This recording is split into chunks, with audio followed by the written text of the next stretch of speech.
یہ تصویر دیکھیے، یہ معصوم بچے معروف کے اور یہ تصویر معروف کی ہے، ملتان کے معروف کی۔ آج جمعے کا روز ہے اور عیدگاہ مسجد میں ان دو بچوں کی اور ان کی اہلیہ کی نماز جنازہ پڑھائی گئی۔ میں اتنی تکلیف میں ہوں مینٹل ہیلتھ کے ایشوز کو لے کر کہ میں بتا نہیں سکتا۔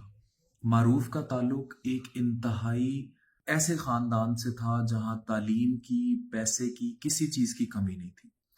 گھریلو جھگڑا ہوا، جس سے بھی ہوا وہ محرکات بتانے والی نہیں۔ اس کے بعد فائرنگ اس نے خود کر دی، جس میں یہ دو بچے جو معروف کے سینے پر سوتے تھے اور ان سے بے انتہا پیار کرتا تھا، یہ بھی دنیا سے چلا گیا۔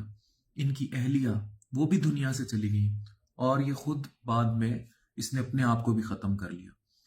ڈاکٹر اظہر معروف سائیکیٹرسٹ رہے ملتان کے، انہوں نے بھی اپنی بیٹی کو اس طرح، ڈاکٹر تھی، میری جونیئر تھی قائد اعظم میڈیکل کالج میں، ختم کر لیا تھا، بعد میں خود کو بھی ختم کر لیا تھا۔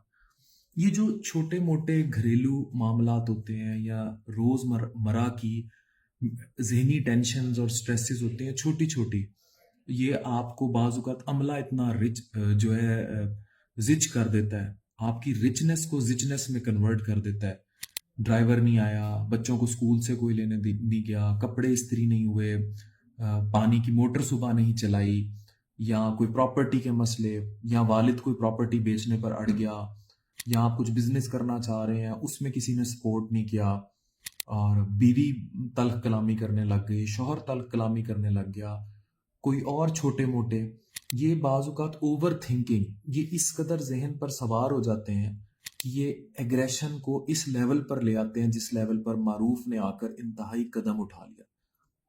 یہ ایک انتہائی انٹیلیجنٹ، بہت اچھا، سوبر انسان تھا، میں اس کو ذاتی طور پر جانتا ہوں، اس کے بہت سے قریبی دوست میرے دوست رہے ہیں، اور اس سے اچھا انسان نہیں دیکھا ہوگا، اتنا خوش اخلاق، با اخلاق، لوگوں کی مدد کرنے والا، اچھا اٹائر رکھنے والا۔ لیکن یہ شخص مینٹل ہیلتھ کے آگے ہار گیا۔ یہی ڈپریشن ہمارے معاشرے میں اتنے مریض دیکھتا ہوں، اتنے، میرے خیال سے سب سے میکسیمم نمبر آف میدے جگر کے مریض اور دیگر میں دیکھ رہا ہوں گا یہاں ساؤتھ میں، اور ہر تیسرا چوتھا مریض، ہر دوسرا مریض بلکہ کسی نہ کسی ذہنی عطاب اور ٹینشن کا شکار ہے، جسے وہ میدے میں تیزابیت اور اس کی طرح بتاتا ہے، دل کی دھڑکن تیز ہو جانا، پریشانی۔ نوجوان جو ہے دنیا سے جا رہے ہیں انہی سٹریسز کے چکر میں، پریشانی کے چکر میں، پھر آبویسلی ملکی حالات۔ لیکن جو اچھے گھر ہیں وہاں یہ کیوں ہو رہا ہے؟ چھوٹی چھوٹی باتوں پہ زچ کر دینا، اور ہم ڈیل کرتے ہیں لو آئی کیو مینٹیلٹی کے لوگوں کے ساتھ۔ مطلب ایجوکیشن نہیں ہے تو آپ نے کوئی ڈرائیور رکھا ہوا ہے یا کک رکھا ہوا ہے، وہ ایسے بلنڈر ماریں گے آپ کا لاکھوں کروڑوں کا نقصان کر دیں گے، اور وہ پھر بات ذہن میں پھنسی رہ جائے گی۔ اس کے علاوہ پھر گھریلو ناچاکیاں، چھوٹی چھوٹی بات پہ سٹریس دینا، چھوٹی چھوٹی بات کو نا کا مسئلہ بنا لینا، اس کی وجہ سے پھر یہ واقعات ہو جاتے ہیں۔ گاڑی پر گولیاں، یہ بچے جو اس کے سینے پر سوتے تھے معروف کے، وہ اتنے پیارے بیٹا اور بیٹی اس دنیا میں نہیں، گولیاں لگیں چلے گئے، بیوی اتنی پیاری چلی گئی۔ ممکنہ طور پر ان کی فیملی میں، خاتون کی فیملی میں بھی اور ان کی پھپھو کی فیملی میں بھی کچھ صدمے سے بھی کوئی سیریس واقعات ہوئے ہیں جو رپورٹ کیے جا رہے ہیں، ان کی میرے تک مصدقہ اطلاعات نہیں ہیں۔ خاص طور پہ خاتون جو اس دنیا میں نہیں ہے، ان کی بیوی معروف کی، ان کی فیملی سے لے کر، ان کی والدہ سے لے کر۔ لیکن میں صرف یہ کہہ رہا ہوں کہ ایک شخص کی مینٹل ہیلتھ نارمل نہ ہونا کتنا بڑا واقعہ کرا گئی۔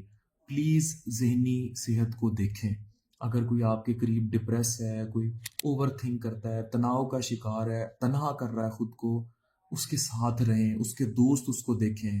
ہم زندگی کی نفسا نفسی میں اتنے پھیل گئے ہیں کہ ہم ان کو نہیں دیکھتے، اور اسی لیے ایسے واقعات ہو جاتے ہیں۔ پلیز ان کو دیکھیں اور ان کے لیے دعا کیجیے، ان سب کے لیے۔